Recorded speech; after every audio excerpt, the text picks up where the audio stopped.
어둑해진 초겨울 저녁, 카페 창가 자리에 앉아 김이 피어오르는 캐모마일 차 잔을 감싸 쥔 손에 힘이 들어갔다. 잔의 온기가 손바닥을 타고 심장으로 전해지기를 바라며 나는 투명한 유리창 너머로 쏟아지는 도시의 불빛을 멍하니 응시했다. 몇 달 전의 일이었음에도 불구하고 그 모든 기억은 여전히 피부 아래에 박힌 잔가시처럼 따끔거렸다.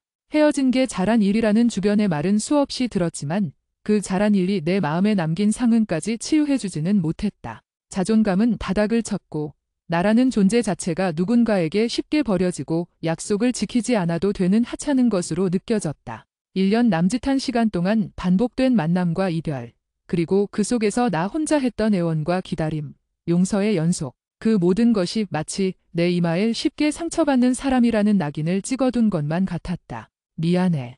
단 한 번도 진심으로 들어보지 못한 그 말이 귓가에 맴돌았다. 그의 입에서 나온 말은 항상 헤어지자거나 더욱 잔인하게는 상황을 회피하고 모든 책임을 나에게 돌리는 변명이었다. 특히 고속도로에서의 그 사고는 트라우마처럼 남아있었다. 내가 그때 졸음운전해서 죽을 뻔했는데 너는 옆에서 편하게 잤잖아. 혹시 몰라 조수석에선 자면 안 되는 거 알면서 너 때문에 나 혼자 얼마나 위험했는지 알아? 그의 목소리가 귓전을 때리는 듯 했다. 나는 이미 그때도 그리고 그 후로도 수없이 미안하다고 사과했다. 혹시 모를 위험에 대비하지 못하고 잠든 것에 대한 죄책감은 너무나 컸다. 하지만 그는 그 사건을 끝없이 되살려내어 나를 가해자로 만들었다. 그의 불성실함, 잦은 잠수, 어겨진 약속들은 모두 잊히고 오직 내가 분전하는 사람의 옆에서 잠든 죄만이 남는 것 같았다. 차 잔을 내려놓고 무심히 스마트폰 화면을 켰다. 알림창에는 새로 생긴 낯선 이름이 떠 있었다. 이도윤. 그와는 며칠 전 친구의 소개로 알게 되었다. 그는 과거의 그 사람과는 너무나도 달랐다. 처음 만난 자리부터 조심스럽고 상대방의 말에 귀 기울이며 작은 행동 하나하나에 배려가 묻어 있었다. 주차장에서 헤어질 때 내가 차 문을 닫고 몇 발짝 걸어간 후에야 그가 자신의 차 문을 여는 모습에서 미묘한 다정함을 느꼈다. 과거에 그는 내가 그의 차에서 내리자마자 휙 출발해버리곤 했었다. 메시지를 확인했다. 도윤, 퇴근하고 차 한잔 하러 가신다고 하셨죠? 요즘 날씨가 갑자기 추워졌는데 따뜻한 거 드시면서 몸 잘 녹이세요. 오늘 하루도 고생 많으셨습니다. 눈도 방긋, 군더더기 없이 깔끔하고 따뜻한 안부가 담긴 메시지였다. 나는 잠시 망설이다가 짧게 답장했다. 네, 도윤 씨도 따뜻한 저녁 보내세요. 그리고 다시 창밖을 바라봤다. 문제는 이 다정함이었다. 전 남자친구도 연애 초반에는 세상에 둘도 없는 다정한 사람이었다. 그의 부드러운 말투와 세심한 배려에 마음을 열었었다. 하지만 시간이 흐르면서 그 다정함은 깨지기 쉬운 유리 조각처럼 부서져 버렸다. 약속을 어겨도 미안해하지 않고 내 감정을 무시하며 결국 나를 벼랑 끝으로 몰아세우는 말들로 가득 찬 사람이 될 줄은 상상도 못했다. 만나면 변할까 봐.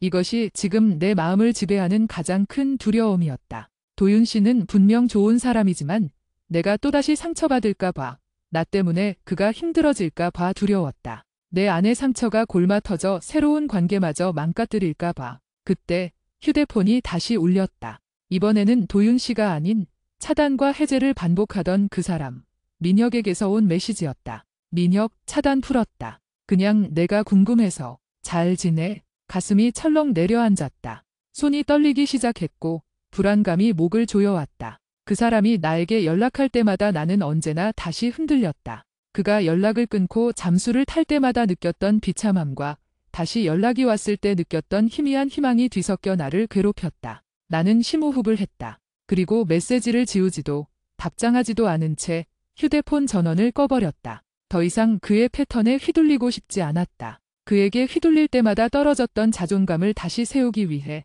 나는 지금 이 순간 그와의 모든 연결고리를 끊어야만 했다. 다음 날 오후, 점심시간. 회사 근처 공원 벤치에 앉아 샌드위치를 먹고 있는데 도윤 씨에게서 전화가 걸려왔다. 떨리는 손으로 전화를 받았다. 여보세요. 점심 맛있게 드시고 계세요? 혹시 방해했나 모르겠네요. 그의 목소리는 낮고 부드러웠다. 아니요, 괜찮아요. 지금 막 샌드위치 먹으려던 참이었어요. 다행이네요. 사실 내일 저녁에 혹시 시간 괜찮으신가 해서요. 제가 회사 근처로 가도 괜찮고 아니면 편하신 곳에서 뵙고 싶은데 저녁 식사 같이 할 수 있을까요? 나는 잠시 샌드위치를 든 채 생각에 잠겼다. 거절할 이유가 없었다. 아니, 오히려 그의 다정함에 다시금 용기를 얻고 싶었다. 네, 좋아요. 회사 근처에 괜찮은 이탈리안 레스토랑이 있는데 거기로 오시면 될 것 같아요. 정말요. 감사합니다. 그럼 내일 저녁 7시 괜찮으시죠? 제가 예약하고 다시 연락드릴게요. 전화를 끊고 샌드위치를 베어 물었지만 맛이 느껴지지 않았다. 내일 도윤 씨를 만난다는 사실이 설레는 동시에 과거의 악몽이 되살아나 나를 짓눌렀다. 만나면 변한다. 이 문장이 머릿속에서 반복 재생되었다. 1년 동안 반복된 만남과 헤어짐. 결국엔 나만 매달렸지? 약속 불이행과 잠수. 미안하다는 말 대신 돌아온 건 헤어지자는 통보. 졸음운전 사건. 모든 잘못을 내 탓으로 돌리던 그의 잔인함. 차단과 해제의 반복. 그 행동들이 내 자존감을 어떻게 갉아먹었는지. 나는 벤치에 기대앉아 깊은 한숨을 쉬었다. 이 악순환의 고리를 끊어내려면 과거에 나약했던 나를 인정하고 극복해야 했다. 하지만 어떻게? 그때 나를 아끼는 선배이자 친구인 수현의 얼굴이 떠올랐다. 수현은 민혁과의 관계 내내 나를 걱정했고 이별 후에는 단호하게 너는 내가 생각하는 것보다 훨씬 괜찮은 사람이야. 그 최악의 인간 때문에 내 가치를 깎아내리지 마. 라고 말해주었다. 나는 수현에게 전화를 걸어 내일 도윤 씨와의 약속을 이야기했다. 진짜 잘 됐다. 축하해. 도윤 씨. 아, 전에 내가 말했던 그 분이구나. 차분하고 인상 좋다고 했던. 응. 근데 무서워. 수현아. 전화 너머의 수현은 잠시 침묵했다. 그리고는 단호하지만 따뜻한 목소리로 말했다. 뭐가 무서워. 또 그 사람처럼 변할까봐. 그럴 수도 있지. 하지만 내가 전에 만났던 그 사람은 미안하지만 태생이 그런 사람이었던 거야. 시작은 다 달콤해. 하지만 그 사람은 본질적으로 자기밖에 모르는 사람이었고 내가 잘해주니까 그걸 당연하게 여겼던 것뿐이야. 그걸 내가 바꾼 게 아니야. 원래 그런 사람이었던 거야. 수현의 말은 뼈 아팠지만 동시에 명확한 진실이었다. 내가 지금 만나는 도윤 씨는 최소한 내 전남친이 했던 최악의 행동들을 반복할 가능성이 낮은 사람 같아. 아니, 그건 중요하지 않아. 중요한 건 이제부터는 내가 중심을 잡아야 한다는 거야. 내가 중심을 잡는다는 게 과거처럼 조금이라도 이상하다 싶으면 매달리지 마. 약속을 어기거나 내 감정을 무시하거나 잠수를 타거나 그런 행동을 하면 바로 경고해. 그래도 또 그러면 단호하게 끝내. 내가 기다려주고 용서해줄수록 그들은 너를 더 쉽게 대하게 돼. 그게 악순환의 시작이었어. 이번에는 절대로 너 스스로를 깎아내리며 관계를 유지하려고 하지 마. 수현의 조언은 차가운 물을 끼얹는 것처럼 나를 정신 차리게 했다. 맞다. 나는 그 관계에서 나 자신을 잃어버렸다. 헤어지자는 말을 들을까 봐, 나를 떠날까 봐 전전긍긍하며 나를 불행하게 만드는 상황을 용서라는 이름으로 덮어버렸다. 알겠어, 수현아. 고마워. 너 덕분에 조금 용기가 난다.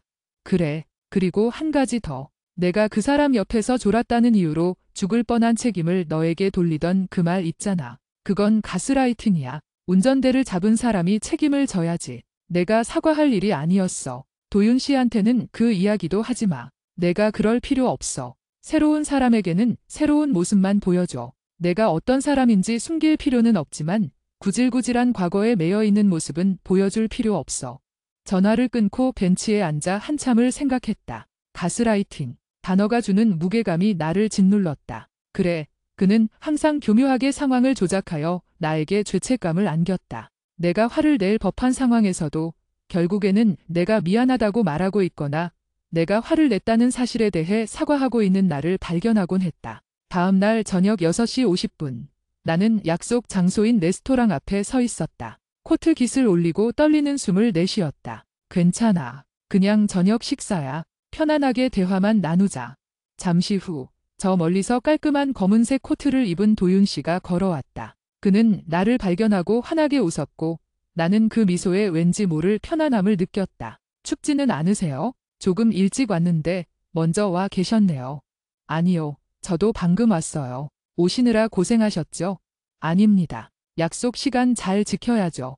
그는 레스토랑 문을 열어주었고 우리는 미리 예약된 안쪽 테이블에 앉았다. 테이블 위에는 작은 꽃병에 담긴 프리지아 한 송이가 놓여 있었다. 자리에 앉자마자 도윤 씨는 외투를 벗어 깔끔하게 접어 의자 뒤에 걸었고 내 코트도 받아 정성스럽게 걸어주었다. 사소하지만 세심한 배려였다. 이 레스토랑 분위기가 정말 좋네요. 잘 찾아주셔서 감사합니다.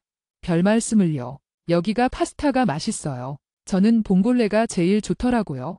메뉴를 고르고 주문을 마친 후 잠시 침묵이 흘렀다. 과거의 나라면 이 침묵을 견디지 못하고 억지로 말을 꺼냈을 것이다. 하지만 오늘은 왠지 모르게 이 고요함이 불편하지 않았다. 도윤 씨는 나를 재촉하지 않고 편안하게 기다려주었다. 오늘 일은 좀 괜찮으셨어요? 그가 먼저 부드럽게 말을 꺼냈다. 네, 오늘은 평소보다 일찍 마쳐서 여유로웠어요. 도윤 씨는요? 저도 무난했습니다. 정신없이 바쁘지 않은 하루가 좋은 날이죠.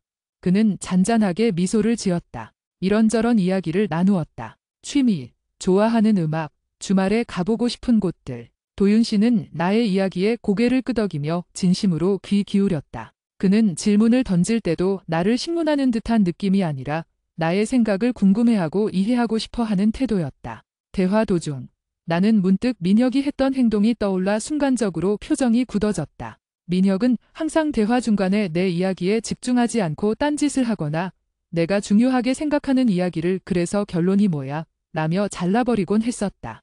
혹시 무슨 안 좋은 생각하세요?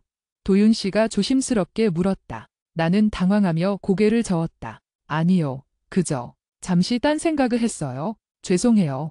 죄송할 일은 아니죠. 괜찮습니다. 혹시 피곤하시면 천천히 이야기하셔도 돼요. 그는 나를 다그치지 않았다. 오히려 괜찮다고 안심시켜 주었다. 이 작은 차이가 내 마음속 깊은 곳의 불안을 살짝 녹여주는 것 같았다. 음식이 나오고 우리는 식사를 하면서 다시 대화를 이어갔다. 저는 사실 새로운 사람을 만나는 게 조금 무섭긴 해요.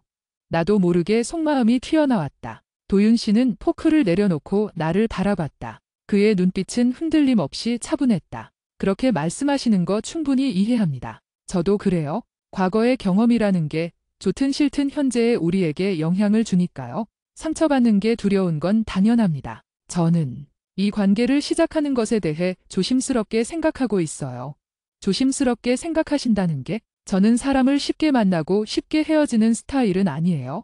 만약 우리가 좋은 관계로 발전한다면 저는 제 모든 것을 걸고 그 관계를 소중하게 지키고 싶습니다. 그래서 당신이 어떤 사람인지 그리고 당신이 원하는 관계의 모습은 어떤 것인지 천천히 알아가고 싶어요. 저도 과거에 아픈 경험이 있었고 그래서 한동안은 아무도 만나고 싶지 않았어요. 하지만 당신과 대화하면서 솔직하게 말하면 다시 한번 용기를 내보고 싶다는 생각이 들었어요.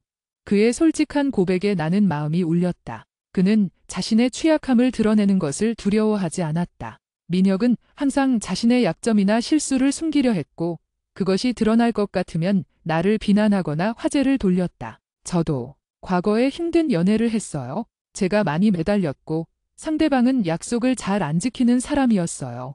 마지막에는 제가 화를 낼 법한 상황에서도 결국 헤어지자는 말만 들었죠. 그래서 도윤 씨가 아무리 좋은 사람처럼 보여도 시간이 지나면 혹시 변할까 봐 혹은 제가 예민하게 반응해서 도윤 씨를 힘들게 할까 봐 걱정돼요.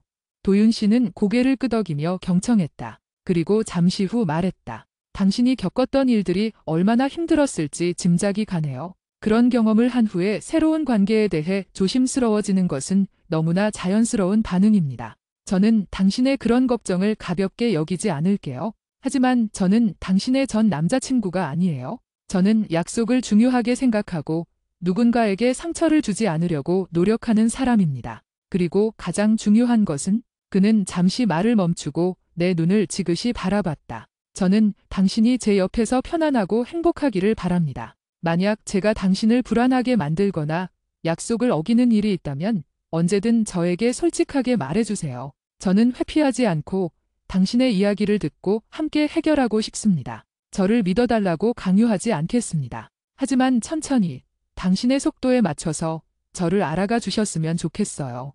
그의 말 한마디 한마디는 내 마음에 굳게 닫혔던 문을 조심스럽게 두드리는 것 같았다. 회피하지 않겠다. 함께 해결하고 싶다는 말에서 진심이 느껴졌다. 식사가 끝나고 우리는 레스토랑 밖으로 나왔다. 밤 공기는 차가웠지만 내 마음은 왠지 모르게 따뜻했다. 오늘 정말 즐거웠습니다. 덕분에 맛있는 저녁 먹었어요. 내가 말했다. 저도요. 당신과의 대화는 항상 편안하고 좋아요. 그가 웃으며 대답했다. 우리는 잠시 서서 작별 인사를 나누려 했다. 그때 나는 용기를 내어 가장 두려웠던 질문을 던지기로 했다. 도윤 씨, 혹시라도 제가 어떤 문제로 화를 내거나 섭섭함을 표현하면 어떻게 하실 거예요? 도윤 씨는 나의 갑작스러운 질문에 놀란 표정을 짓지 않았다. 그는 잠시 생각하더니 진지하게 말했다. 당신이 화를 낸다면 저는 먼저 당신의 감정을 존중하고 그 이유를 들어볼 겁니다. 왜 나에게 화를 내지가 아니라 내가 당신을 화나게 만든 원인이 무엇일까를 생각할 겁니다. 그리고 만약 제가 잘못한 부분이라면 변명하지 않고 진심으로 사과할 겁니다. 그리고 다시는 그런 일이 없도록 노력할 방법을 함께 찾을 거예요. 그의 대답은 명료하고 단호했다. 과거의 민혁은 내가 섭섭함을 표현하면 너는 왜 이렇게 예민하니? 이 정도 일로 화를 내는 건 너무 과한 거 아니야? 라며 나의 감정 자체를 부정하고 회피하려 했었다. 제가 예전에 만났던 사람은 제가 화를 낼 때마다 헤어지자고 했거든요. 그래서 저는 화를 내는 게 곧 이별을 의미한다고 생각하게 됐어요. 나는 고개를 숙였다. 도윤 씨는 내 어깨에 살짝 손을 올렸다가 곧바로 거두며 조심스럽게 말했다. 당신에게 그런 불안감을 심어준 사람이 있었다는 사실이 너무 안타깝습니다. 하지만 저는 그런 식으로 당신을 협박하지 않을 겁니다. 화를 낸다는 건 당신이 이 관계를 소중하게 생각하고 있다는 증거이기도 합니다. 당신의 감정은 중요해요. 그걸 억누르지 마세요. 만약 당신이 화를 낸다면 저에게는 그 화를 풀 책임이 있는 겁니다. 그 순간 내 눈가가 뜨거워졌다. 눈물이 쏟아질 것만 같았다. 내가 화를 냈으니까 우리가 헤어져야 한다가 아니라 당신의 감정을 풀어줄 책임이 나에게 있다는 그의 말은 그동안 내가 겪었던 모든 고통을 치유해주는 듯한 느낌이었다. 고맙습니다. 도윤 씨. 나는 겨우 목소리를 냈다. 제가 고맙죠. 이렇게 솔직하게 이야기해 주셔서 당신의 용기에 감사드립니다. 우리는 서로에게 따뜻한 눈빛을 교환했다. 그를 만나기로 결정한 것은 그리고 그에게 나의 두려움을 고백한 것은 잘한 일이라는 확신이 들었다. 과거의 그림자는 여전히 짙었지만 도윤 씨와의 만남은 그 그림자를 걷어낼 작은 빗줄기처럼 느껴졌다. 내일 뵐 수 있을까요? 그가 조심스럽게 물었다. 나는 미소를 지으며 대답했다. 좋아요. 내일 뵙겠습니다. 집으로 돌아오는 길, 나는 휴대폰을 켜서 민혁이 보낸 메시지를 확인했다. 그리고는 미련 없이 차단 버튼을 눌렀다. 더 이상 과거에 발목 잡히지 않기로 결정한 것이다. 하지만 문제는 여전히 남아 있었다. 도윤 씨의 다정함은 진심일까? 아니면 또 다른 함정일까? 그의 진심을 믿고 내 마음을 완전히 열 수 있을까? 앞으로의 만남에서 과거의 트라우마가 불쑥 튀어나와 이 새로운 관계를 망가뜨리지는 않을까? 나는 여전히 두려웠다. 내일의 만남이 기대되는 동시에 그 기대가 가져올지도 모르는 실망감에 대한 불안이 동시에 나를 짓눌렀다. 다음 날 나는 유난히 들뜬 동시에 불안한 마음으로 출근길에 올랐다. 도윤 씨와의 저녁 약속이 있었지만 어젯밤 민혁을 차단하고 나서야 비로소 진정한 해방감을 느꼈다. 그동안 나는 스스로 그 악연의 고리를 끊을 용기가 없어 끊임없이 나를 괴롭히는 그 사람에게 희미한 희망과 비참함을 번갈아 제공받는 고문 속에 살았던 것이다. 이제는 끝이었다. 사무실에 앉아 업무를 시작했지만 머릿속은 온통 도윤 씨와의 대화로 가득 찼다. 특히 어제 그가 했던 말.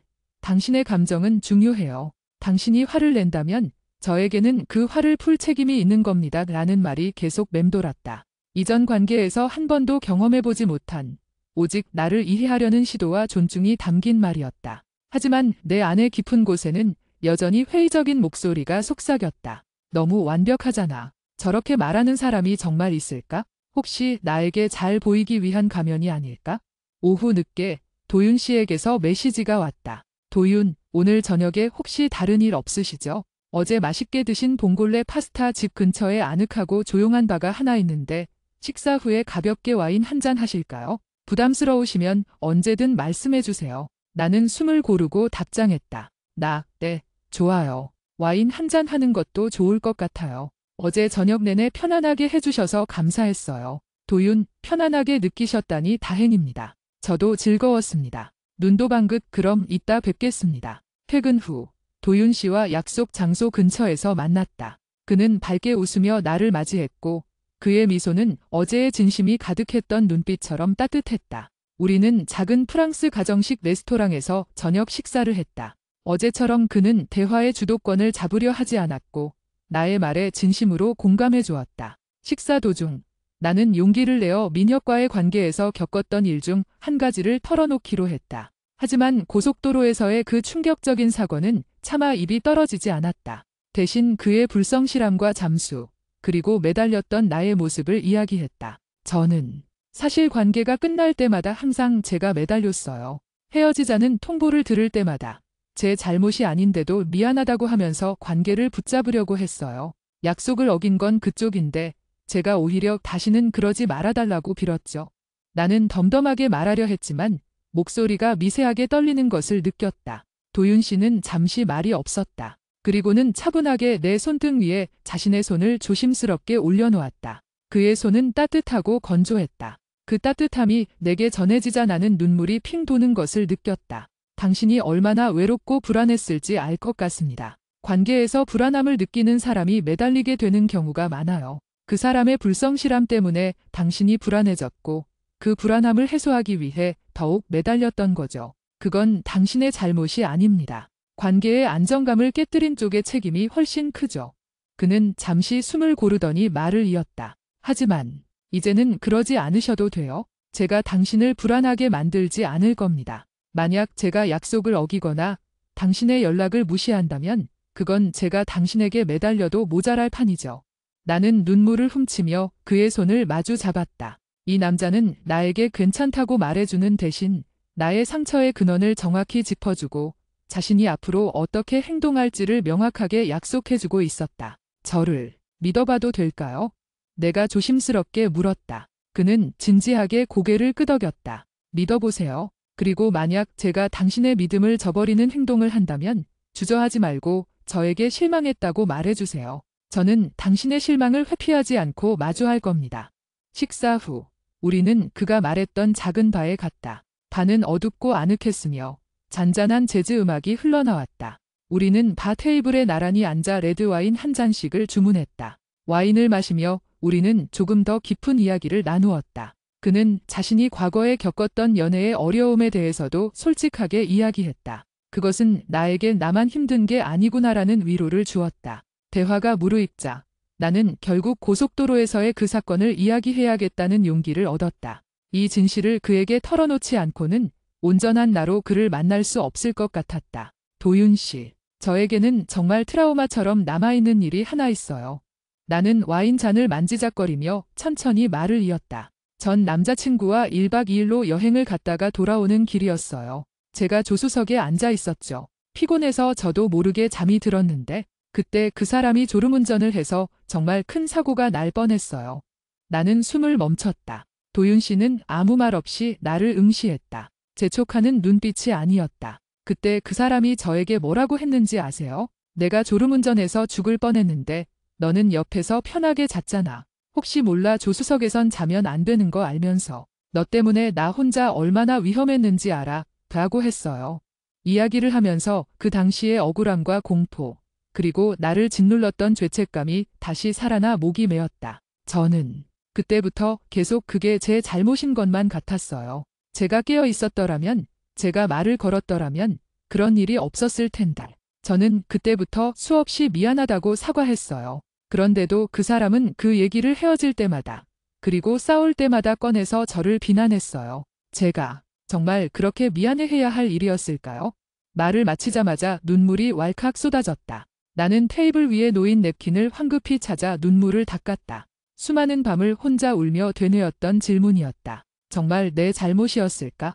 도윤 씨는 자리에서 일어나 내 옆으로 다가와 앉았다. 그리고는 조심스럽게 내 등을 쓰다듬어 주었다. 그는 잠시 동안 아무 말 없이 내가 감정을 진정시킬 때까지 기다려 주었다. 울지 마세요. 마음껏 우세요. 당신이 얼마나 아팠을지 감히 짐작도 못하겠습니다.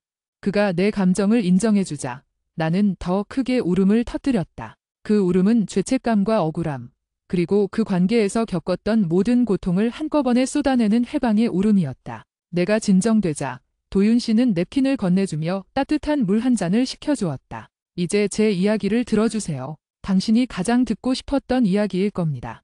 그는 나의 눈을 바라보며 단호하고 명확한 목소리로 말했다. 그건 당신 잘못이 아닙니다. 운전대를 잡은 사람은 그 순간의 안전에 대해 전적인 책임을 집니다. 운전자가 피곤함을 느꼈다면 스스로 휴게소에 들르거나 잠시 멈춰 휴식을 취했어야 합니다. 조수석에 앉은 사람이 잠들었다는 이유로 사고의 책임을 전가하는 것은 자신의 무책임함을 회피하고 당신에게 죄책감을 심어주기 위한 지극히 비열하고 이기적인 행동입니다.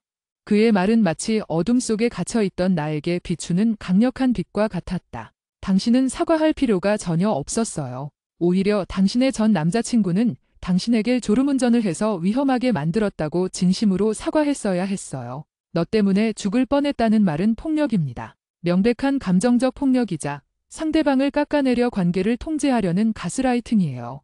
나는 그의 단호한 어조에 깊은 충격을 받았다. 주변 사람들은 그냥 나쁜 놈이네라고 했지만 도윤 씨는 가스라이팅, 비열하고 이기적인 행동, 감정적 폭력이라는 정확한 단어를 사용해 그 행동을 정의해 주었다. 당신은 그 사람의 잘못된 행동에 대해 1년 동안 죄책감을 느끼며 살아왔던 겁니다. 이제 그 짐을 내려놓으세요. 당신은 잘못한 것이 없습니다. 단지 당신을 아끼고 사랑해주지 않는 사람 옆에 앉아 있었을 뿐입니다. 그의 말에 나는 비로소 그동안 나를 옥죄던 쇠사슬이 끊어지는 듯한 기분을 느꼈다. 내 잘못이 아니었구나. 이 깨달음 하나가 나를 완전히 뒤흔들었다. 고마워요, 도윤 씨. 정말 고마워요. 이 이야기를 누구에게도 제대로 못했는데 나는 다시 눈물을 글썽였다. 저에게 이야기해줘서 감사합니다. 당신이 저를 얼마나 믿고 있는지 보여주는 증거라고 생각할게요. 이제부터는 저에게 기대세요. 제가 당신의 짐을 함께 나눠 질게요.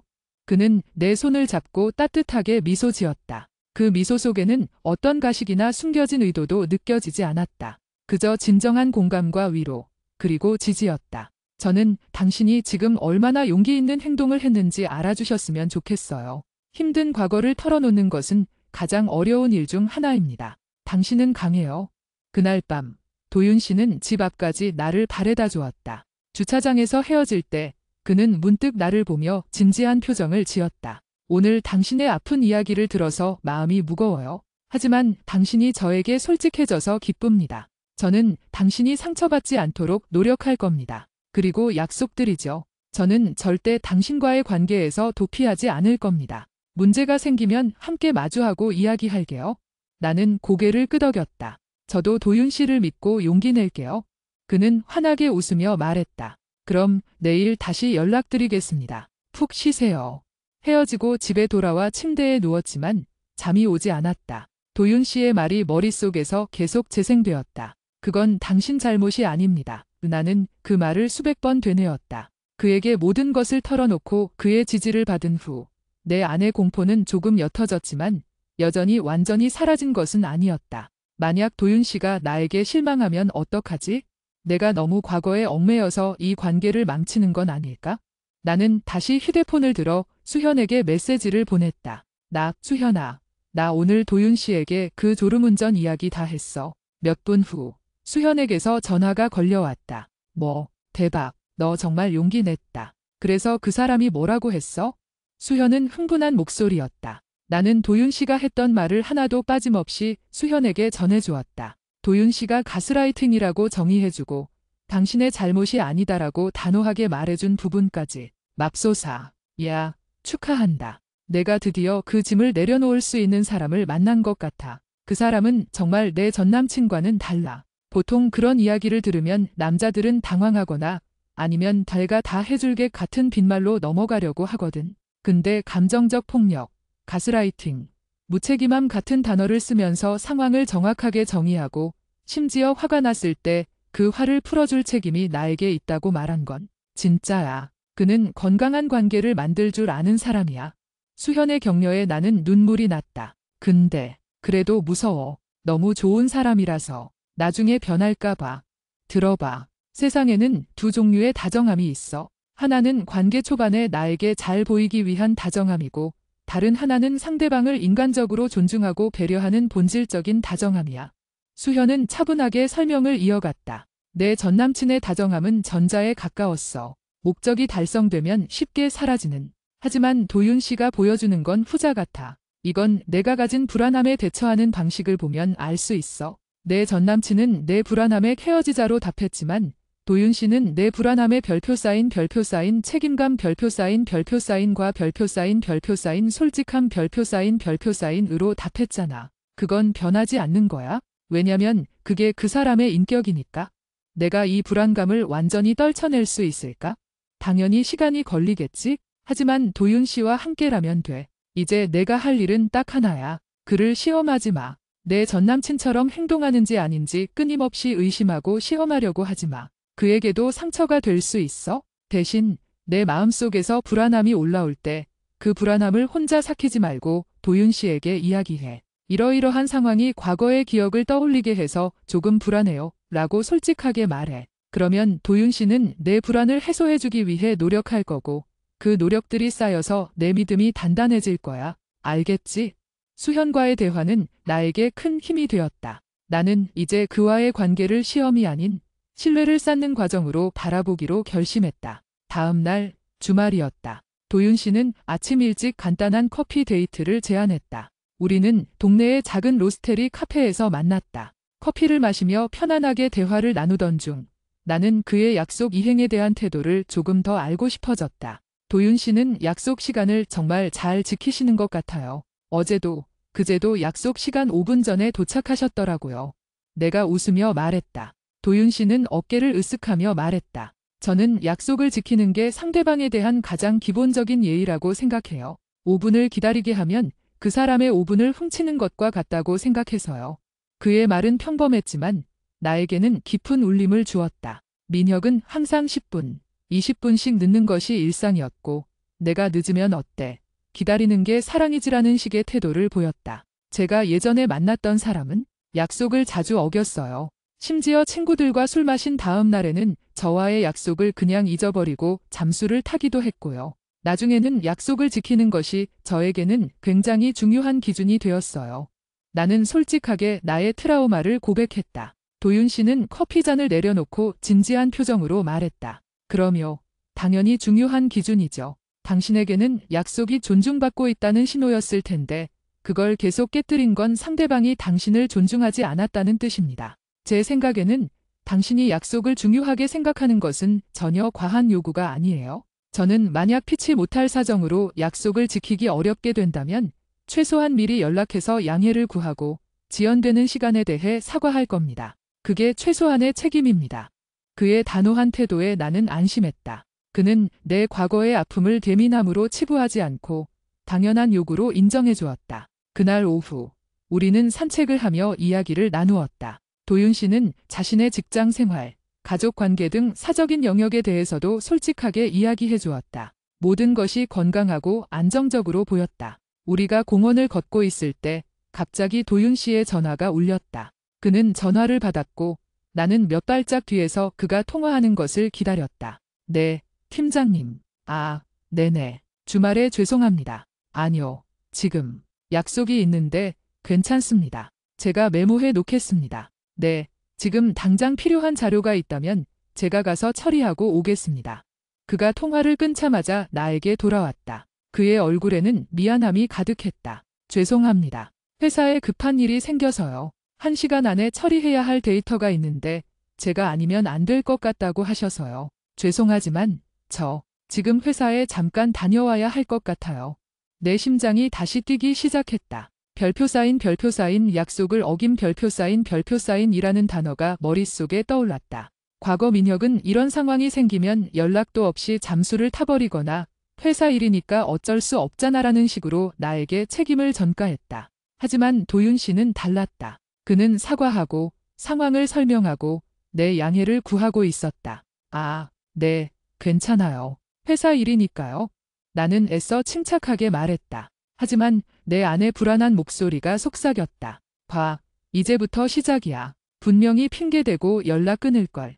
도윤 씨는 내 얼굴을 자세히 들여다보더니 내 손을 잡았다. 당신이 지금 조금 불안해하고 있다는 것 압니다. 제가 당신에게 과거의 상처를 떠올리게 만든 것 같아 마음이 아픕니다. 하지만 저는 절대로 연락을 끊거나 잠수를 타지 않을 겁니다. 지금 바로 회사에 가서 자료를 처리하고 늦어도 2시간 안에 다시 이곳으로 돌아오겠습니다. 만약 2시간이 넘을 것 같으면 그때도 중간에 제가 먼저 전화를 드릴게요. 저 혼자 여기서 기다리게 하는 건 싫으니까 근처 카페에 들어가서 따뜻한 차 마시면서 편하게 기다려주세요.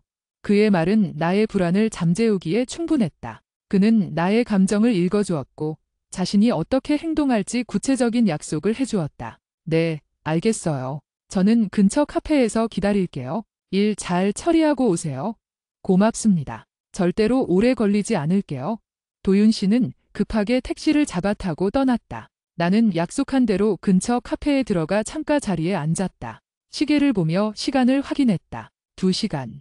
이 2시간이 나에게는 과거와의 싸움터와 같았다. 1시간이 지났다. 나는 커피를 마시며 책을 읽으려 노력했지만 텍스트가 눈에 들어오지 않았다. 민혁이 잠수를 탔을 때의 불안함.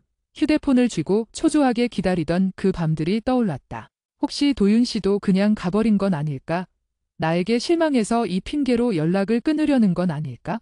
1시간 30분이 지났을 때 나는 거의 패닉 상태에 빠졌다. 휴대폰을 만지작거리며 전화를 걸어볼까 고민했지만 수현의 말이 떠올랐다. 그를 시험하지 마.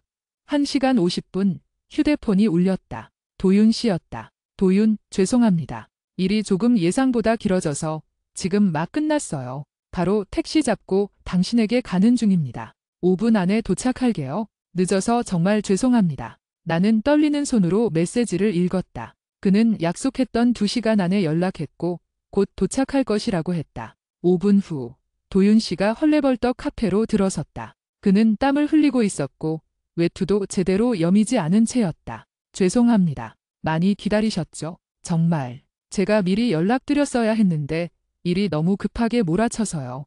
그는 숨을 고르며 말했다. 아니에요. 괜찮아요. 2시간 안에 연락 주신다고 하셨잖아요. 약속 지켜주셔서 고마워요. 도윤 씨는 내 맞은편 의자에 앉더니 안도의 한숨을 내쉬었다. 제가 가고 나서 혹시 불안하셨나요?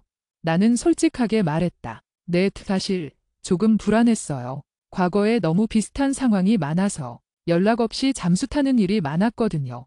도윤 씨는 진심으로 미안하다는 표정을 지었다. 당신에게 그런 불안감을 다시 느끼게 해서 정말 죄송합니다. 다음부터는 일이 급하더라도 잠깐이라도 화장실에 가서라도 연락드릴게요. 저는 절대로 당신을 불안하게 만들고 싶지 않아요.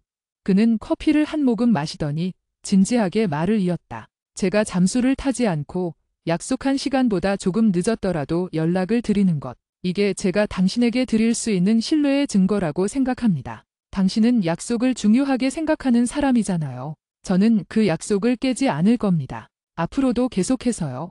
나는 그의 눈을 바라봤다. 그는 회사 일 때문에 힘든 상황에서도 나에게 했던 작은 약속, 2시간 안에 돌아오거나 연락할 것을 잊지 않고 지키려 노력했다. 이 모습이야말로 그가 본질적으로 책임감 있고 다정한 사람이라는 증거였다. 과거의 민혁은 자신이 힘들면 나에게 짜증을 내거나 나를 방치했지만 도윤 씨는 자신이 힘든 상황에서도 나를 배려하고 있었다. 도윤 씨, 고마워요. 제가 불안해할 때마다 이렇게 확신을 주셔서. 고맙다는 말은 제가 해야죠. 저를 믿고 2시간 동안 기다려주셔서 감사합니다. 당신이 저에게 신뢰를 보내준 것에 대한 보답은 제가 앞으로 계속 약속을 지키는 모습을 보여주는 것뿐입니다. 그날의 작은 약속 불이행. 상황은 나에게는 커다란 시험대였지만 도윤 씨는 그 시험대를 건강하게 통과했다. 나의 불안을 인정하고 사과하고 명확한 책임감으로 대처하는 그의 모습에서 나는 처음으로 별표 쌓인 뒤 사람은 변하지 않을 수도 있겠다. 별표 쌓이는 희망을 보았다. 우리는 남은 주말 시간을 함께 보내며 관계를 더욱 깊게 다져갔다. 나의 과거의 상처가 드러날 때마다 도윤 씨는 그것을 회피하거나 부정하지 않고 함께 마주보고 위로해 주었다. 그의 다정함은 가면이 아니었다. 그것은 그의 인격에서 우러나오는 진정한 배려였다. 나의 자존감은 조금씩 회복되기 시작했다. 내가 매달리고 용서를 빌어야 하는 관계가 아니라 내가 존중받고 나의 감정이 인정받는 관계에 있다는 사실이 나를 변화시켰다. 나는 이제 민혁에게서 왔던 연락에 더 이상 흔들리지 않았다. 그에게 매달리던 나약했던 나는 더 이상 없었다. 하지만 여전히 나는 가끔씩 악몽을 꾸었다.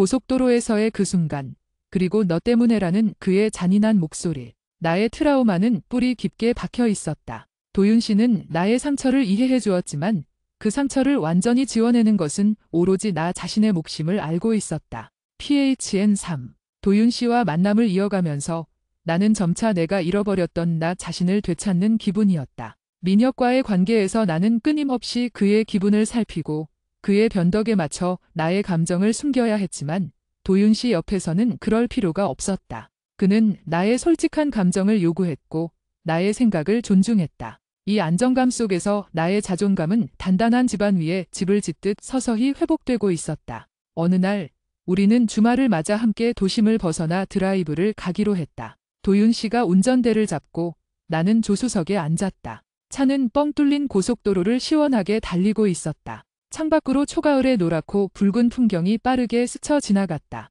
평화로운 순간이었지만 내 심장은 빠르게 뛰고 있었다. 조수석에 앉아 고속도로를 달리는 이 상황 자체가 나에게는 커다란 트라우마였다. 창밖의 풍경 대신 나는 끊임없이 도윤 씨의 표정과 운전하는 모습을 살폈다. 그의 눈이 조금이라도 피곤해 보이는지, 혹시라도 딴 생각을 하는 것은 아닌지 예민하게 관찰했다. 도윤 씨는 평온하게 운전하며 잔잔한 클래식 음악을 틀어놓았다. 그는 가끔씩 나에게 말을 걸었고 나는 최대한 아무렇지 않은 척 대답했다. 하지만 긴장이 풀리지 않았다. 무슨 생각하세요? 표정이 좀 굳어 보이네요. 도윤 씨가 백미러로 나를 보며 부드럽게 물었다. 나는 숨을 들이마셨다. 아니에요. 그냥 풍경이 예뻐서요. 오늘은 제가 좀 졸린 것 같아요. 도윤 씨가 무심코 말했다. 그의 말 한마디가 마치 방아쇠를 당긴 것처럼 내 안의 불안을 터뜨렸다. 졸리다는 말. 그 다음에는 반드시 졸음운전이 따라올 것 같았다. 잠깐 쉴까요? 휴게소가 곧 나올 것 같은데요. 나는 당황하며 말했다. 내 목소리는 평소보다 한 옥타브 높았고 떨리고 있었다. 도윤 씨는 내 반응에 놀란 듯 했다. 그는 천천히 갓길로 차를 붙였다. 미안해요. 제가 당신에게 트라우마를 떠올리게 했죠. 제가 바보 같았습니다. 잠깐 쉬었다 갈게요. 그는 완전히 차를 멈춘 후 사이드 브레이크를 올렸다. 그리고는 나를 바라봤다. 괜찮아요. 제가 너무 예민하게 반응했죠. 나는 고개를 숙였다. 아닙니다. 당신은 예민한 것이 아니라 당연한 불안감을 느낀 겁니다. 제가 미리 당신의 상황을 고려했어야 했는데 제가 짧게 생각했습니다. 미안해요. 그는 잠시 침묵하더니 다시 조심스럽게 물었다. 혹시 저에게 기대거나 잠이 들까 봐 두려우신가요? 과거에 그 사람이 했던 말이 여전히 당신을 괴롭히는 것 같아요. 나는 눈물을 글썽이며 고개를 끄덕였다. 네. 혹시라도 제가 자면 또 그 사람이 했던 말처럼 저 때문에 사고가 날까 봐, 혹은 도윤 씨가 저를 원망하게 될까 봐 저는 잠들 수가 없어요. 조수석에 앉아 있는 내내 제가 운전을 방해하지는 않는지, 제가 혹시라도 잠들어서 운전하는 사람을 방치하는 건 아닌지 계속 감시하게 돼요. 이 고백은 내 안의 가장 깊은 곳에 숨겨진 공포를 드러내는 것이었다. 도윤 씨는 천천히 운전석에서 내려 내 쪽으로 걸어왔다. 그리고 조수석 문을 열고 나를 바라봤다. 이리 와봐요. 그는 나를 차 밖으로 이끌었다.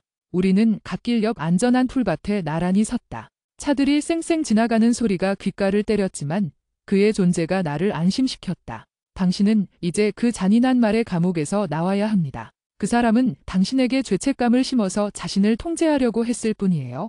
당신은 운전자의 안전을 감시해야 할 의무가 없습니다. 운전하는 것은 온전히 운전자의 책임입니다. 당신은 지금 과거의 그 비난이 만든 가짜 죄책감에 갇혀 있는 거예요.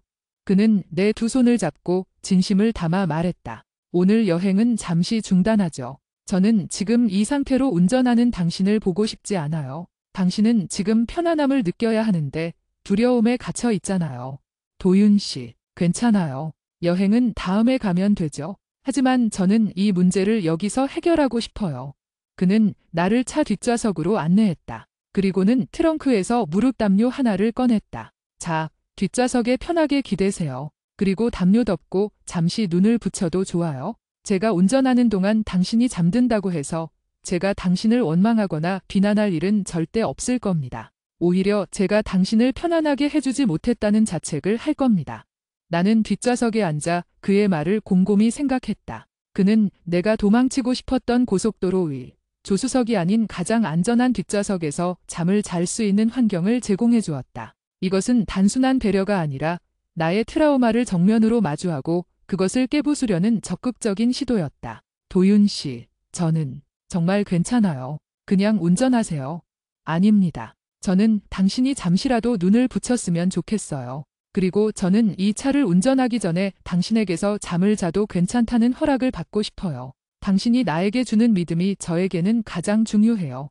그는 다시 운전석에 앉았다. 그리고는 조용히 시동을 걸었다. 자, 이제부터 제가 운전할 거예요. 당신은 조수석이 아닌 뒷좌석에 있고 안전하게 담요도 덮었으니 편안하게 주무셔도 좋습니다. 제가 졸리면 휴게소에 들르거나 당신을 깨워서 잠시 운전을 부탁할 수도 있어요. 하지만 절대 당신에게 죄책감을 안기지 않을 겁니다. 나를 믿고 잠시만이라도 쉬어주세요. 당신이 편안하게 잠든 모습을 보는 것이 지금 제가 원하는 전부입니다.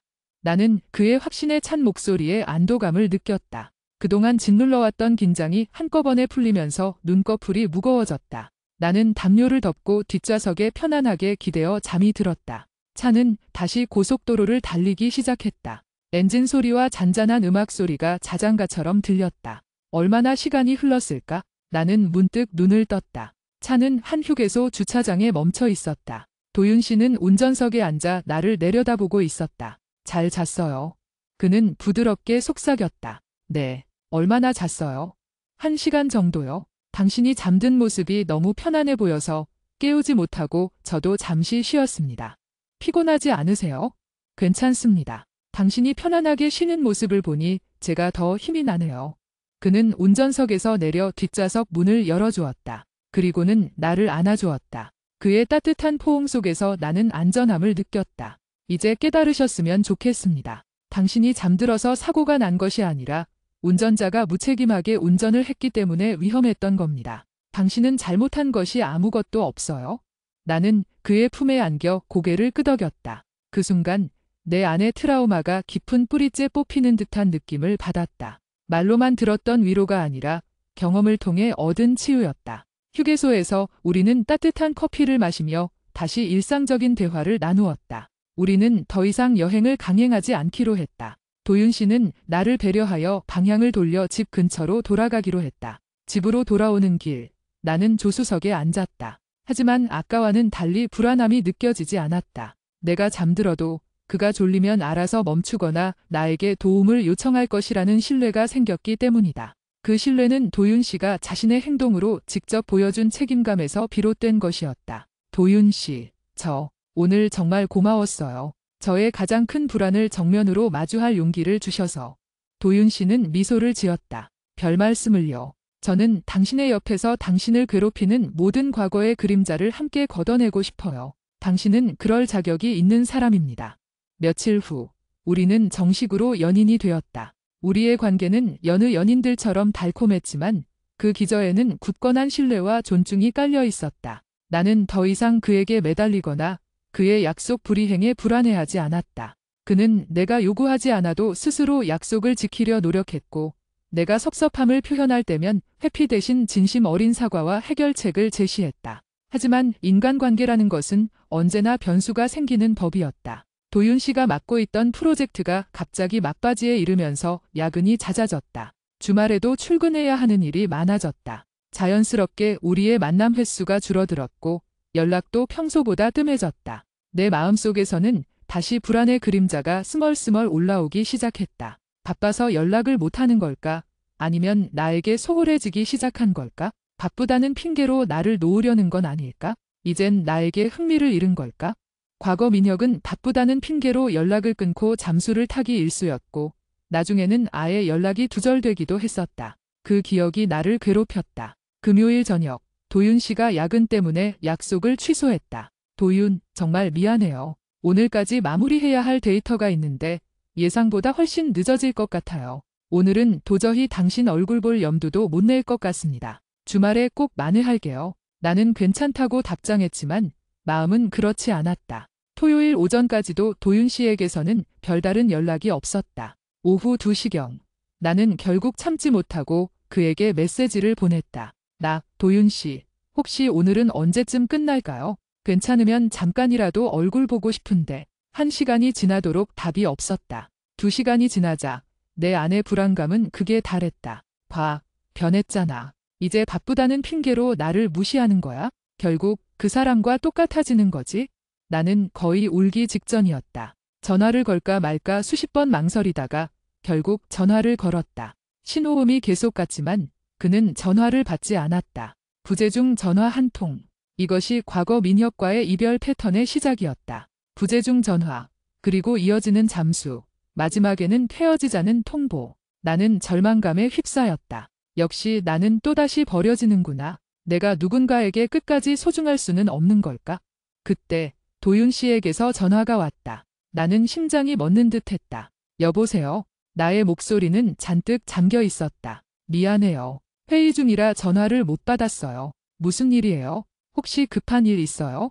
그의 목소리에는 미안함과 걱정이 섞여 있었다. 아니요. 그냥 연락이 너무 없어서 걱정했어요. 바쁜 건 알지만. 나는 말을 흐렸다. 도윤 씨는 한숨을 쉬었다. 제가 바쁘다는 핑계로 당신에게 소홀했죠. 죄송합니다. 지금 잠깐 회의실 밖으로 나왔어요. 사실 오늘 오전부터 너무 정신이 없었어요. 당신에게 연락하고 싶었는데 1분도 여유가 없었습니다. 그래도 제가 연락이 늦었을 때 당신이 얼마나 불안해했을지 생각하지 못했어요. 정말 미안해요. 그는 잠시 침묵하더니 다시 말을 이었다. 당신이 전화했다는 건 그만큼 당신이 저에게 실망하고 불안했다는 뜻이겠죠. 제가 당신의 신뢰를 깨뜨릴 뻔했습니다. 도윤 씨, 저는 그냥 너무 무서웠어요. 연락이 없으면 예전처럼 저를 놓으려고 하는 건가 싶어서요. 나는 솔직하게 나의 두려움을 고백했다. 저는 절대로 당신을 놓지 않을 겁니다. 절대로요. 그의 목소리는 단호했다. 지금 당장 퇴근할 수는 없지만 20분 후에 제가 다시 전화드릴게요. 그때 당신에게 있었던 모든 일, 그리고 제가 왜 연락을 못했는지, 앞으로 어떻게 할 건지 자세히 이야기해드리겠습니다. 저를 믿고 20분만 기다려주세요. 나는 그의 단호한 약속에 안도했다. 네, 그럴게요. 20분 후, 도윤 씨는 약속한 대로 다시 전화를 걸어왔다. 그는 차분하게 오늘 오전부터 있었던 업무 상황을 설명해 주었다. 왜 전화나 메시지 한 통 할 여유가 없었는지 자세히 설명했고 자신의 소홀함에 대해 진심으로 사과했다. 당신이 과거에 겪었던 일 때문에 연락 공백에 예민해지는 것은 당연합니다. 하지만 저는 그런 식으로 당신을 불안하게 만들고 싶지 않습니다. 앞으로 제가 바쁘더라도 하루에 최소한 아침, 점심, 저녁 3번은 제가 먼저 당신에게 안부를 묻거나 상황을 알리는 연락을 할 것을 약속드리겠습니다. 당신이 불안해하는 것보다 제가 조금 더 신경 쓰는 것이 훨씬 쉬운 일입니다. 그의 해결책은 구체적이고 실현 가능했다. 그는 나의 불안을 잠재우기 위해 구체적인 행동 방침을 제시했다. 도윤 씨, 그렇게까지 안 하셔도 되는데? 아니요, 해야 합니다. 당신의 신뢰가 저에게는 가장 중요하니까요. 그리고 저는 당신을 불안하게 만들어서 당신이 다시 과거의 저처럼 매달리는 사람으로 돌아가는 것을 원하지 않아요. 제가 당신에게 안정감을 줄 겁니다. 그는 나에게 깊은 신뢰와 안정감을 주었고 나는 이 관계가 과거의 반복이 아니라는 것을 다시 한번 깨달았다. 그는 힘들고 지치는 상황에서도 나를 배려하는 것을 잊지 않았다. 고마워요, 도윤 씨. 덕분에 마음이 놓였어요. 저도 도윤 씨 바쁜 거 이해해요. 너무 무리하지 말고 일하세요. 네, 그리고 혹시 내일도 제가 계속 바쁘다면 당신의 불안이 커지기 전에 제가 먼저 상황을 설명하고 약속을 잡을게요. 걱정하지 마세요. 당신은 더 이상 혼자 기다리거나 매달리지 않아도 됩니다. 그는 나의 과거의 상처가 이 관계에 미치는 영향을 인정하고 그 상처를 치유하기 위한 노력을 멈추지 않았다. 이것이야말로 내가 새로운 연애에서 가장 필요로 했던 부분이었다. 그날 이후 도윤 씨는 바쁜 와중에도 매일 아침 출근길, 점심시간, 그리고 퇴근길에 잊지 않고 짧게라도 연락을 해왔다. 그의 작은 행동들이 쌓여 나의 불안은 눈 녹듯 사라졌다. 나는 더 이상 그의 연락을 초조하게 기다리지 않았다. 며칠 후 도윤 씨의 프로젝트가 성공적으로 마무리되었다. 그는 나에게 미안함을 표하며 1박 2일 여행을 제안했다. 하지만 장소는 고속도로를 타지 않는 기차로 갈 수 있는 가까운 바닷가 마을이었다. 고속도로에서의 그 기억이 아직도 당신에게 남아있을 것 같아서요. 이번에는 기차를 타고 편안하게 여행 가요. 그리고 제가 운전할 때 당신이 잠들까 봐 걱정하지 않아도 되는 여행을 하고 싶어요. 그의 세심한 배려에 나는 감동했다. 그는 나의 트라우마를 잊지 않고 그것을 피해갈 수 있는 안전한 대안을 제시했다. 좋아요, 도윤 씨. 저도 기차 여행 정말 좋아해요.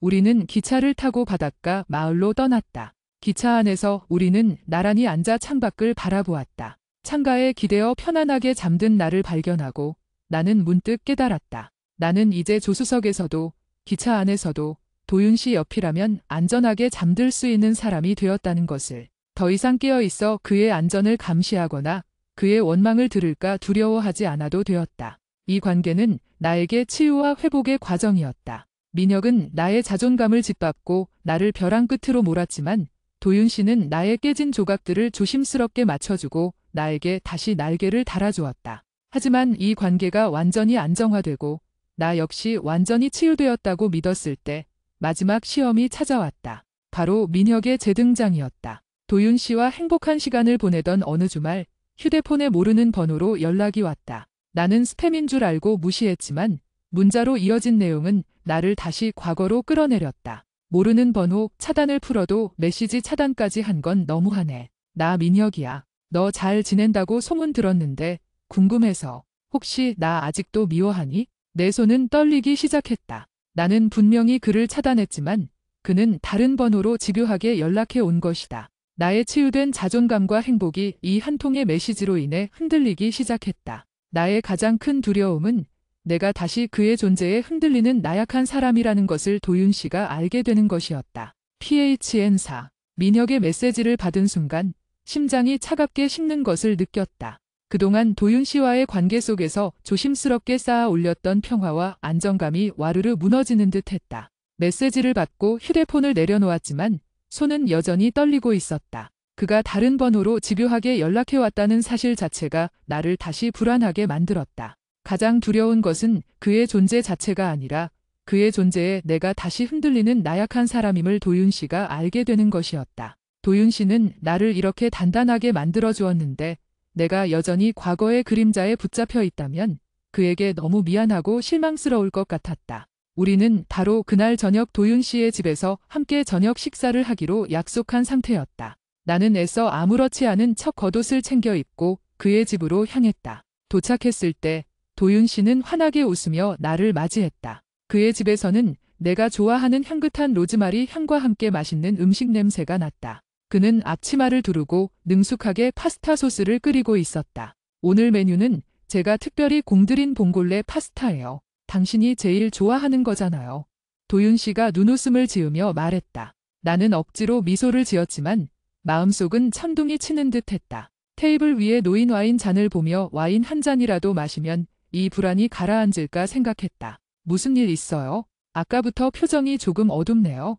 도윤 씨가 파스타 면을 삶다가 나를 돌아보며 물었다. 나는 고개를 저었다. 아니요. 그냥 오늘 회사에서 좀 피곤했어요. 도윤 씨 집밥 먹으면 괜찮아질 거예요.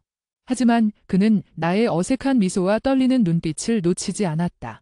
그는 불을 끄고 내 옆으로 다가와 나를 마주 보았다. 거짓말 마세요. 당신의 눈은 항상 솔직하잖아요. 무슨 일인지 저에게 이야기해 줄 수 있어요? 제가 당신의 그 피곤함을 덜어줄 수 있도록요. 나는 숨을 들이마셨다. 거짓말을 하고 이 상황을 회피할 수도 있었지만 수현의 조언과 도윤 씨가 그동안 보여준 신뢰가 나를 붙잡았다. 혼자 삭히지 말고 이야기해. 나는 조심스럽게 휴대폰을 꺼내 민혁의 메시지를 보여주었다. 이 사람, 다른 번호로 또 연락이 왔어요. 제가 차단했었는데. 도윤 씨는 메시지를 읽는 동안 표정 변화가 없었다. 분노나 짜증 대신 깊은 생각에 잠긴 듯한 표정이었다. 당신을 괴롭히던 그 사람이군요. 그가 차분하게 말했다. 네, 제가 분명히 다 정리했다고 생각했는데 다시 연락이 오니까 또 불안해져요. 도윤 씨에게 이런 문제로 걱정 끼치는 것도 싫고. 나는 말을 잇지 못하고 눈물을 글썽였다. 제가 아직도 그 사람의 그림자에서 벗어나지 못한 나약한 사람인 것 같아서 도윤 씨에게 너무 미안해요. 도윤 씨는 내 어깨를 부드럽게 감싸 안았다. 미안해할 필요 없습니다. 왜 당신이 저에게 미안해해야 하죠? 이 상황은 당신이 만든 것이 아니라 그 사람이 당신의 삶을 침범한 겁니다. 당신은 피해자예요. 그리고 당신은 지금 아주 용감한 행동을 한 겁니다. 이 사실을 숨기지 않고 저에게 털어놓았다는 사실만으로도 당신은 이미 과거의 그림자에서 벗어난 거예요. 그의 위로 방식은 항상 달랐다. 나의 감정을 인정해주고 상황을 객관적으로 정의해 주었다. 그는 당신이 이 행복한 관계에서 불안해하고 흔들리는 모습을 보고 싶어 할 겁니다. 당신이 반응할 때마다 그는 자신이 여전히 당신의 삶에 영향력을 행사할 수 있다고 생각할 거예요. 그가 차단과 해제를 반복하며 당신의 자존감을 깎아내렸던 것처럼요. 결국 그는 당신의 감정을 통제하려는 사람입니다. 그럼 어떻게 해야 할까요? 내가 물었다. 도윤 씨는 단호하게 말했다. 반응하지 마세요. 어떤 답장도, 미련도, 분노도 보여주지 마세요. 그 메시지를 무시하고 그 번호를 즉시 차단하세요. 그리고 당신의 이 행복한 공간에 그 사람의 그림자가 들어오도록 허락하지 마세요. 그는 휴대폰을 가져가 그 번호를 즉시 차단했다. 그리고는 내 눈을 바라보며 말했다. 제가 이 번호를 차단하는 것은 그 사람에게 당신이 더 이상 그에게 휘둘리지 않는다는 메시지를 주는 겁니다. 그리고 더 이상 그가 당신의 삶에 접근하지 못하도록 벽을 세우는 것입니다. 혹시라도 또 다른 번호로 연락이 온다면 저에게 바로 알려주세요. 제가 직접 전화를 받아서 당신에게 접근하지 말라고 경고할 수도 있습니다. 저는 당신을 지킬 겁니다. 나는 안도감을 느끼며 그의 품에 안겼다. 그가 내 옆에 있다는 사실, 그리고 이 문제를 회피하거나 짜증내지 않고 단호하게 함께 대처해준다는 사실이 나에게 큰 힘이 되었다. 고마워요, 도윤 씨. 정말 든든해요. 당신이 저를 믿고 이 사실을 털어놓아줘서 제가 더 고맙습니다. 자, 이제 이 일은 끝났다고 생각하고 다시 행복한 저녁 시간을 즐기죠. 맛있는 파스타 먹고 와인 마시면서 웃는 것. 그게 우리가 그 사람에게 줄 수 있는 최고의 무관심이자 복수입니다. 그날 밤, 우리는 그 어느 때보다 따뜻하고 편안한 저녁 식사를 했다. 도윤 씨는 식사 내내 내가 좋아하는 농담을 했고 나는 그의 다정함 속에서 다시 한번 내가 얼마나 소중한 사람인지 느꼈다. 과거의 불안은 한낱 먼지처럼 느껴졌다. 그 후로 우리의 관계는 더욱 깊어지고 안정되었다. 도윤 씨의 일관된 다정함과 책임감은 나의 모든 과거 트라우마를 치유하는 약이 되었다. 나는 이제 그가 바빠서 연락이 뜸해져도 불안해하지 않았다. 그는 약속한 대로 매일 3번씩 연락을 주었고 그의 약속은 금과 같았다. 나는 이제 나에게 화를 낼 법한 상황에서도 헤어지자고 말하지 않는 사람이 있다는 것을, 그리고 나의 불안과 섭섭함을 들어주고 함께 해결하려 노력하는 사람이 있다는 것을 알고 있었다. 그의 존재는 나의 새로운 기준이 되었고 나의 과거는 이제 더 이상 나의 현재를 짓누르지 않았다. 하지만 연인 관계에서 피할 수 없는 또 다른 난관이 있었다. 바로 감정의 충돌이었다. 우리가 만난 지 6개월이 되었을 무렵 사소한 오해에서 비롯된 다툼이 생겼다. 도윤 씨가 회사 동료들과의 저녁 식사 약속을 잡았는데 그 약속이 예상보다 늦게 끝나 밤 11시가 넘어서야 연락이 왔다. 그는 이미 술에 취해 있었다. 도윤, 취중 메시지. 미안. 나 지금 집에 왔어. 너무 늦었지? 푹 자, 사랑해. 과거 민혁은 술에 취하면 연락 두절이 되거나 나에게 무시하고 상처 주는 말을 하곤 했다. 그의 술버릇은 최악이었다. 나는 도윤 씨의 취중 메시지를 보고 순간적으로 과거의 불안이 되살아났다. 다음 날 아침, 나는 도윤 씨에게 전화를 걸어 섭섭함을 토로했다. 도윤 씨, 어제 너무 늦게까지 연락이 없어서 걱정했어요. 술 마실 때는 연락을 잘 해주겠다고 약속했잖아요. 도윤 씨는 잠에서 깬 목소리로 사과했다. 정말 미안해요. 너무 정신없이 마시다 보니 제가 중간에 전화하겠다고 했는데 약속 못 지켰네요. 죄송합니다. 저는 사실 도윤 씨가 술에 취해서 연락이 안 될 때마다 예전 생각이 났어요. 예전 남자친구가 술 마시면 저를 무시하고 연락 끊고 그런 일이 너무 많았거든요. 그래서 좀 불안했어요. 나는 눈물을 참으며 말했다. 그의 대답은 이전과는 조금 달랐다. 이전에는 즉각적으로 나를 위로하고 해결책을 제시했지만 이번에는 약간의 방어적인 태도가 느껴졌다. 당신 마음은 이해해요. 하지만 어제는 정말 술자리가 너무 길어져서 제가 일부러 연락 안 한 건 아니에요. 그리고 당신의 전 남자친구와 저를 자꾸 비교하지는 말아줬으면 좋겠어요. 저는 그 사람과 달라요. 저도 충분히 당신에게 최선을 다하고 있다고 생각해요. 나는 그의 말에 충격을 받았다. 나와 그 사람을 비교하지 말아달라는 말. 내가 가장 두려워했던 그의 다정함이 깨지는 순간이었다. 도윤 씨, 제가 지금 도윤 씨가 그 사람처럼 될 거라고 단정 짓는 게 아니에요. 다만 제가 과거에 겪었던 일 때문에 특정한 상황에 예민해지는 건 어쩔 수 없는 일이에요. 저는 그저 도윤 씨에게 제 불안을 솔직하게 말하고 싶었을 뿐이에요. 그런데 도윤 씨가 저를 이해해주기보다는 저를 방어적으로 대하는 것 같아서 섭섭해요.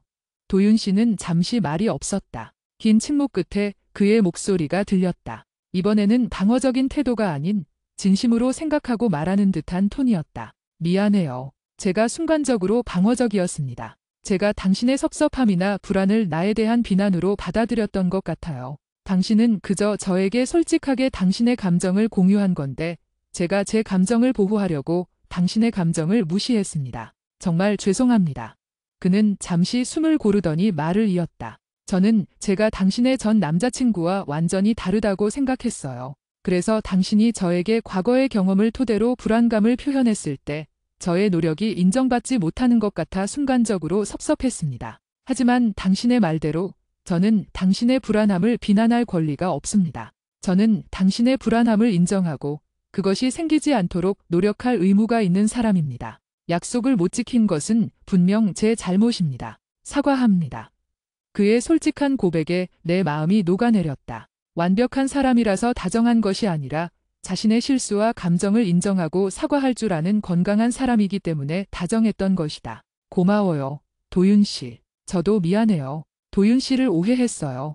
오해한 것이 아니라 당신이 겪었던 아픔이 당신에게 경고를 보낸 것뿐입니다. 제가 그 경고를 무시하려고 했던 게 잘못이었어요. 다음부터 술자리가 길어지거나 연락이 힘들 때는 최소한 3시간마다 한 번씩은 제가 먼저 메시지를 남길게요.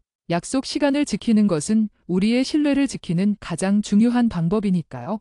그날의 다툼은 오히려 우리 관계를 한 단계 더 성숙하게 만들었다. 나는 도윤 씨가 순간적으로 방어적인 태도를 보일 수 있는 빈간이라는 것을 깨달았고, 동시에 자신의 실수를 인정하고 사과하며 관계를 개선하려는 그의 진정한 의지를 확인했다. 이 다툼을 통해 나는 비로소 그가 만나면 변할까 바라는 두려움에서 완전히 벗어날 수 있었다. 그는 변했지만 나쁜 쪽이 아닌 더 좋은 쪽으로, 함께 성장하는 방향으로 변했다. 우리는 그동안 겪었던 모든 일들을 통해 과거의 아픈 경험이 새로운 연애를 망치는 것이 아니라 오히려 더 건강하고 단단한 관계를 만드는 교훈이 될 수 있음을 깨달았다. PHNO. 우리는 사소한 다툼을 통해 서로의 감정적 경계를 확인하고 더욱 단단해졌다. 도윤 씨는 약속대로 그의 생활 속에서 나를 배려하는 루틴을 만들었고, 나는 더 이상 그의 행동을 의심하지 않았다. 이제 나의 휴대폰은 초조함의 상징이 아니라 그와의 따뜻한 연결고리였다. 새로운 계절이 돌아왔고 도윤 씨와의 관계는 굳건한 신뢰를 바탕으로 아름답게 지속되었다. 나는 주위 사람들에게도 활기차고 긍정적인 사람으로 변했다는 이야기를 자주 들었다. 과거 민혁과의 관계에서 잃었던 나의 자존감은 완전히 회복되었고, 나는 내가 얼마나 가치 있고 사랑받을 자격이 있는 사람인지 스스로 인정하게 되었다. 크리스마스가 다가오던 어느 날, 도윤 씨와 나는 조용하고 분위기 좋은 재즈바에서 저녁 식사를 했다. 은은한 촛불 아래 우리는 마주 앉아 지난 1년 동안의 이야기를 나누었다. 당신을 처음 만났을 때 저는 당신 눈빛에서 깊은 불안함을 봤어요. 당신이 웃고 있어도 눈빛은 항상 어딘가 모르게 떨리고 있었죠. 도윤 씨가 와인 잔을 들고 말했다. 그랬겠죠. 그때는 새로운 관계를 시작하는 것이 저에게는 가장 큰 공포였으니까요. 도윤 씨가 아무리 좋은 사람처럼 보여도 결국은 변해서 저를 상처 줄 거라고 생각했어요. 내가 솔직하게 말했다. 그럼 지금은 어떤가요? 그가 물었다. 나는 환하게 웃으며 대답했다. 지금은 도윤 씨는 변하지 않는 사람이라는 것을 알아요. 아니, 정확히는 좋은 쪽으로만 변하는 사람이라는 것을 알아요. 저에게 맞춰주기 위해 억지로 노력하는 것이 아니라 당신의 본질적인 다정함과 책임감이 관계를 지탱하고 있다는 것을 이제는 믿어요.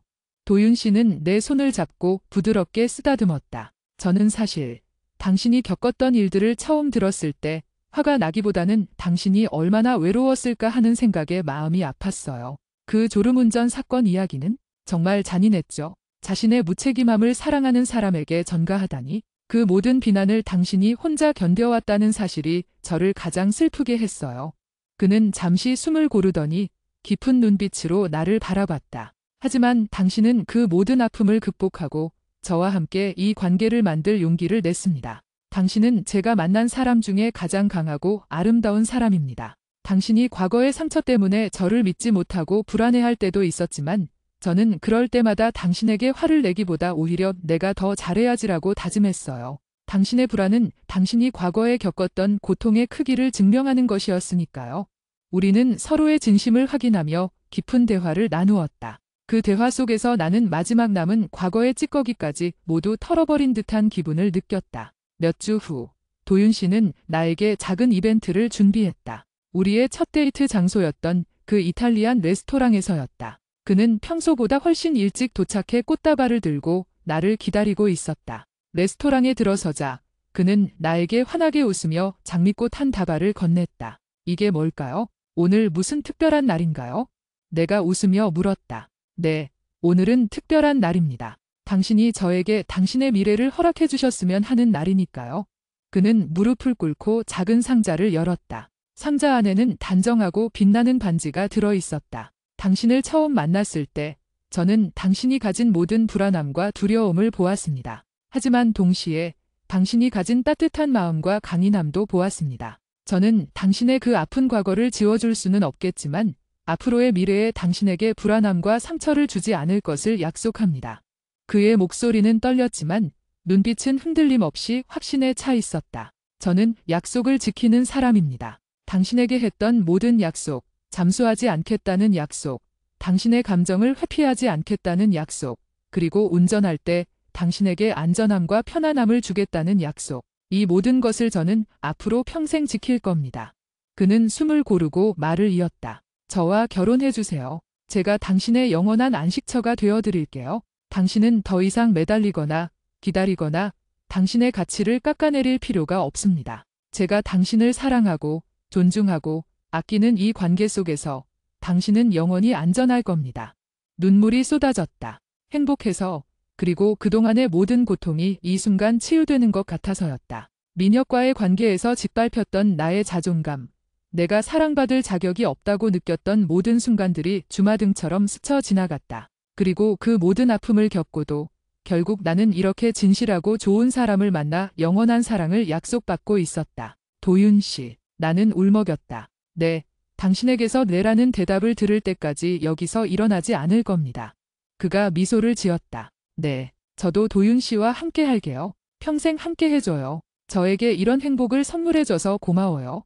그는 자리에서 일어나 나를 껴안았고 우리는 서로를 바라보며 길게 키스했다. 레스토랑의 모든 사람들은 우리에게 박수를 보냈다. 그 순간 나는 세상에서 가장 행복한 사람이 된 것 같았다. 결혼을 준비하는 과정에서도 도윤 씨의 일관된 다정함과 책임감은 빛을 발했다. 그는 사소한 결혼 준비 과정에서도 나의 의견을 최우선으로 존중했고 피곤하고 스트레스 받는 상황에서도 짜증 한 번 내지 않았다.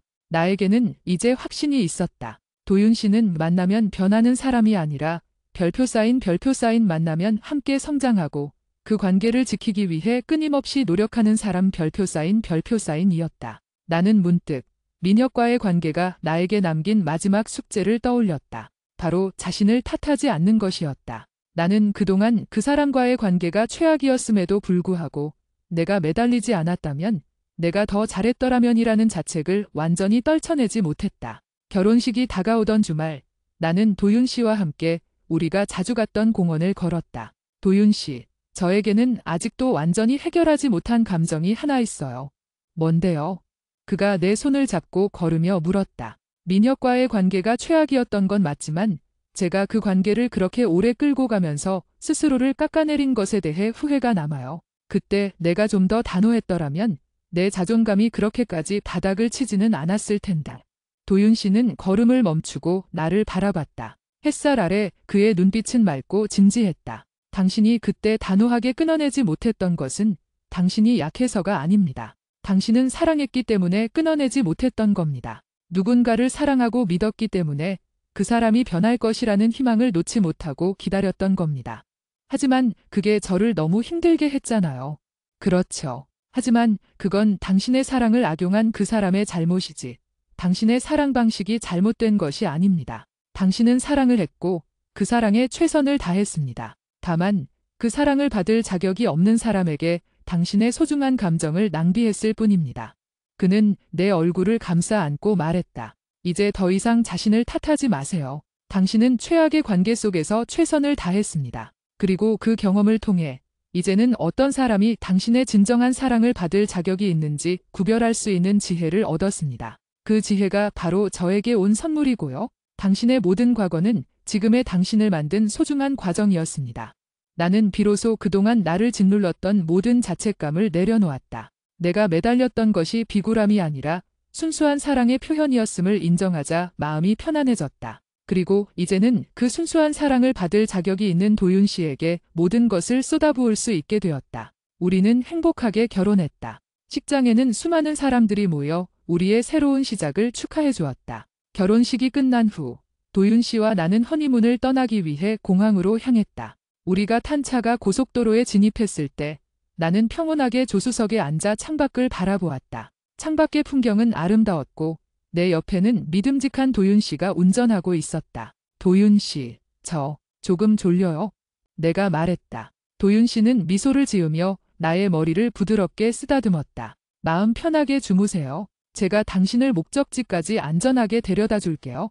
혹시라도 제가 졸리면 제가 먼저 당신을 깨워서 도움을 요청할게요. 하지만 절대 당신에게 미안해하거나 불안해할 필요는 없어요. 알았죠? 네, 알았어요. 나는 눈을 감고 도윤 씨에게 기대어 잠이 들었다. 깊고 평화로운 잠이었다. 나는 더 이상 조수석에서 잠드는 것을 두려워하지 않았다. 잠에서 깼을 때 차는 이미 휴게소에 멈춰 있었다. 도윤 씨는 커피를 마시며 나를 내려다보고 있었다. 푹 잤어요. 당신이 깨어있으면 제가 졸리지 않도록 말을 걸어주려고 했는데 너무 깊이 잠들어서 깨울 수가 없었어요. 그가 웃으며 말했다. 도윤 씨는 안 피곤해요. 당신이 제 옆에서 편안하게 잠든 모습을 보는 것만으로도 저는 충분히 에너지를 얻습니다. 당신의 편안함이 저의 안정이거든요. 나는 그의 손을 잡고 깊은 감사를 느꼈다. 과거의 트라우마는 더 이상 나의 삶을 지배하지 않았다.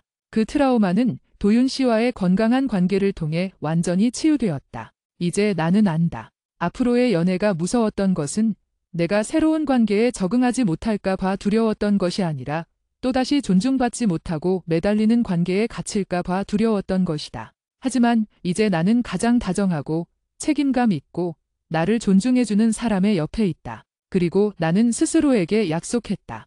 앞으로 어떤 어려움이 닥쳐도 나는 더 이상 나 자신을 깎아내리지 않을 것이다. 나는 사랑받을 자격이 있는 사람이고 나의 감정은 언제나 중요하다. 이것이 내가 과거의 아픔을 극복하고 새로운 사랑 속에서 얻은 가장 소중한 깨달음이었다.